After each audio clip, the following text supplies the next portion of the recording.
Man-in-the-middle attacks. In the next few videos, we're going to talk about what's known as man-in-the-middle attacks. This is one of the most dangerous and effective attacks that you can carry out in a network. You can only do it once you connect to the network. It can be used to redirect the flow of packets from any client to our device. This means that any packet that is sent to or from the client, the target client, will have to go through our device.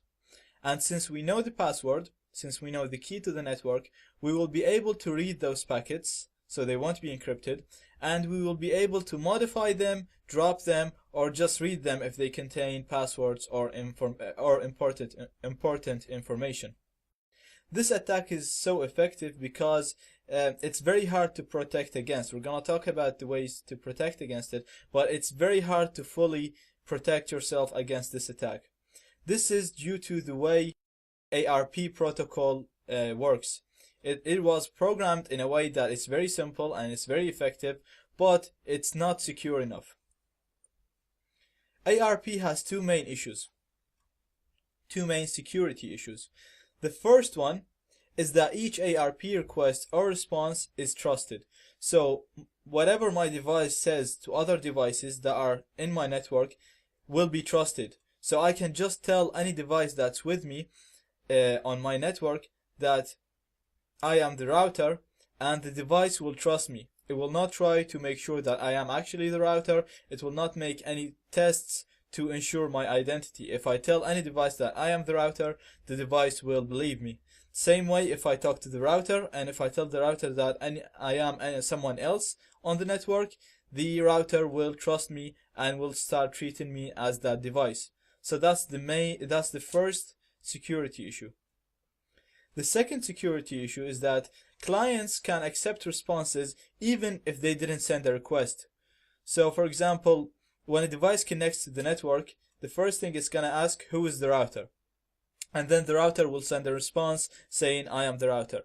Now we can just send a response without the device asking for who is the router. We can just tell the device, I am the router. And because the devices trust anyone, they will trust me and they will start sending me packets instead of sending the packets to the router. So let's have a deeper look on how this man-in-the-middle attack works. It's going to work using a technique called ARP poisoning or ARP spoofing. This is done by exploiting the two security issues that we talked about in the previous slide. That's a typical Wi-Fi network, and we can see that when the client requests something, it will send the request to the Wi-Fi, to the router, and then the router will get the request from the internet and come back with the responses to the client. Now all this is done using packets. So what we are going to do is we're going to send an ARP response to the client, so we can send responses without the client asking them. So the client didn't ask for anything, but we can still send it a response. We're gonna say that my IP is the router IP. So the router, for example, has 192.168.1.1. So we're gonna tell the client the device with this IP has my MAC address. So we're gonna tell the client that I am the router, basically. This will cause the client to, instead of sending the packets to the router, it will start sending the packets to us because we told him the device with the router IP is me, has my MAC address.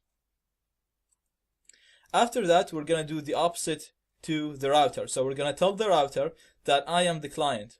We'll do this by telling the router that my IP is the client's IP and that client has my MAC address. So the communication of packets will be done through the MAC address, and the Wi-Fi router will start sending any packet that's meant to go to the client will be sent to us instead. This will redirect the flow of packets through our device. So when the client wants to send a request, it will send the request to us. So for example, when it wants to open google.com, it will send that request to our device instead of sending it to the router. Now our device will go to the router, it'll get google.com. The router will send the response to our device instead of the client, and then we will send the packet back. So this means that each packet that is sent to the client or from the client will have to go through us. Since it's going through us and we have the key, we can read these packets, we can modify them or just drop them. So that's the basic principle of man in the middle and ARP poisoning. Basically, we're gonna tell the client that we are the router, and then we're gonna tell the router that we are the client. This will put us in the middle between the packet flow between the client and the router, and all the packets will start flowing through our device. Then we can read the packets, modify them, or drop them.